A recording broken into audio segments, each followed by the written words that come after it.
महाकुंभ का दौर जो है वो लगातार जारी है। इस महाकुंभ में एक ऐसा भी साधु पाखंडी था जो महिलाओं को कपड़े बदलते देख रहा था।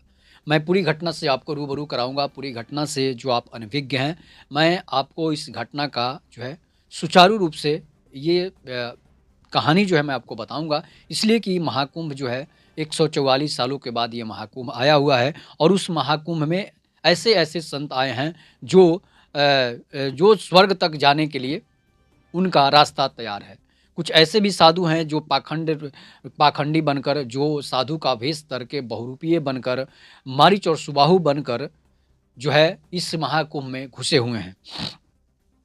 अनेक तरह की घटनाएँ जो हैं सामने आ रही है, इसलिए मैं आपको बता रहा हूँ कि महाकुंभ का पर्व जो है चल रहा है और इसमें शाही स्नान, अमृत स्नान, मौनी अमावस्या की ये घटना है और मौनी अमावस्या के दिन महिलाएँ जो है लगातार अपने गंतव्य स्थान से नहाने के लिए संगम घाट पर जा रही होती है और वहाँ से नहा-नहा कर कुंभ में डुबकी लगाकर भगवान का नाम लेकर जो है वहाँ से वापस लौट रही होती हैं।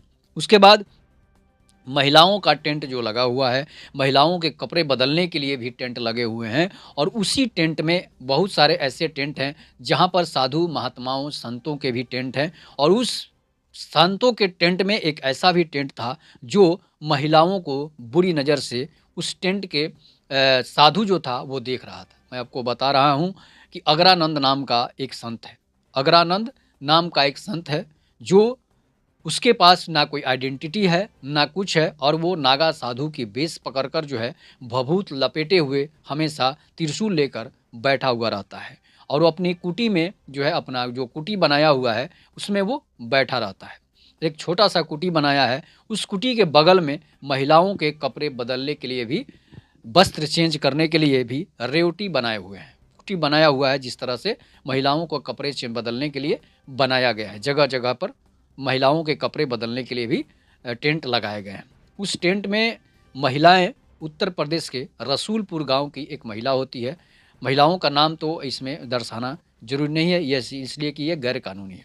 और वो महिला जो है 27 से 28 साल की महिला होती है, जो देखने में काफ़ी सुंदर दिख रही होती है और जो नहाकर कपड़े बदल कर वहाँ से कपड़े बदलने के लिए कुंभ में डुबकी लगाकर सुबह 4 बजे करीब जो है अपने गंतव्य स्थान तक पहुँचती है। उसके बाद होता क्या है कि वो जो साधु जहाँ पर अगरानंद साधु था, जो बहुरूपिये के रूप में था, वो संत नहीं था, संतों को सिर्फ़ बदनाम करने के लिए वो आया हुआ था। और जो है उसके बाद क्या होता है कि महिला जो है अपने रेवटी में पहुँचती है, अपने कुटी में पहुँचती है। जब कुटी में पहुँचती है तो वहाँ बहुत सारी महिलाएँ जो है कपड़े बदल रही थी और वो महिला जो उत्तर प्रदेश के रसूलपुर की रहने वाली थी, वो महिला भी जो है वहाँ पर पहुँचती है और साधु जो है सभी महिलाओं को गलत नज़र से देख रहा था। कैसे देख रहा था कि साधु ने अपने कुटी से थोड़ा-सा फ़र्क था कुटी में और जो टेंट लगाया हुआ था अपने कुटी का, वो जो अपने खुद से लगाया हुआ था वो और उसी टेंट में एक छिद्र टाइप का बना दिया था और उसके बाद उसी टेंट से वो गांजा पी रहा था और गांजा के कस लगाते ही वो महिलाओं को उसी टेंट की होल से जो छिद्र था, उसी से उन महिलाओं के कपड़े बदलते वो देख रहा था। लेकिन किसी की नज़र उस पर पड़ नहीं रही थी, इसलिए कि जो छिद्र था वो काफ़ी छोटा था, तो महिलाएँ भी नहीं समझ रही थी कि सब महिलाएँ तो सोचती है कि भाई संत हैं, महात्मा हैं, इसलिए जो है उनके कुटी के पास जाना ही ज़रूरत नहीं समझती थी। लेकिन ये संत जो था, अगरानंद जो था, उसके 2 और दोस्त थे, जो माँगने-चाँगने का काम करते थे और माँग-माँग खाकर जुटाकर भोजन वहाँ पर लाते हैं और वो लोग पैसे तसील कर, भीख माँग कर अपना काम चलाते थे। और उस पैसे से जो है गांजा पीते थे और भभूत लपेटे हुए थे ताकि उन्हें कोई पहचान नहीं पाए। और ये संत नहीं है, अब मैं आपको पहले ही बता चुका हूँ कि ऐसे-ऐसे पाखंडी बहुत सारे मेले में आए हुए हैं, कुंभ में आए हुए हैं। और वो क्या करता है, उसी छिद्र से जो है महिलाओं को कपड़े बदलते देखकर मज़े ले रहा था। इसी बीच जो महिला थी, जो 27 साल की जो महिला थी उत्तर प्रदेश की, वो महिला जब महिला की नज़र जब पड़ती है अचानक, महिला जो है कपड़े बदलकर जब बाहर निकलती है तो देखती है कि संत जो है वो साधु जो है जो पाखंडी था, वो अपने जो कुटिया में जो हॉल किया हुआ है, उसी हॉल से आँख लगाकर, उसमें आँख गड़ाकर और वो उसमें से देख रहा है कि महिलाएँ कपड़े बदल रही है और गांजे का कस लगा रहा है। जब गांजे का कस लगाता तब वो उस हॉल में झाँकता था।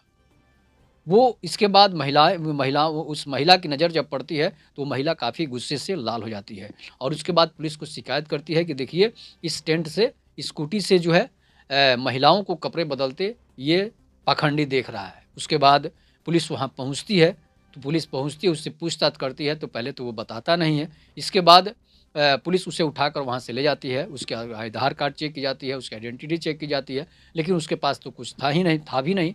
उसके बाद जो है अब इसके बारे इसको पता कर कैसे किया जाए?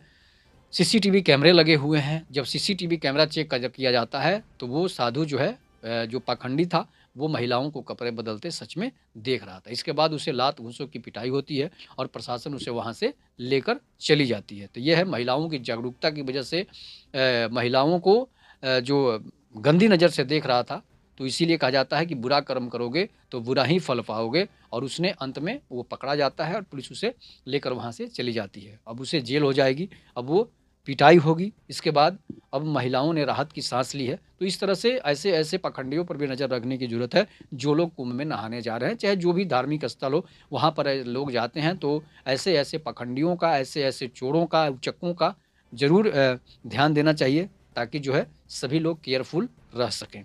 नहीं तो फिर इस तरह की अनहोनी घटनाएँ भी हो सकती है। तो इस पर आप ज प्रतिक्रिया ज़रूर दीजिएगा और सब्सक्राइब भी कीजिएगा मेरे चैनल को। तब तक के नमस्कार। जय हिंद, जय भारत, जय श्री राम।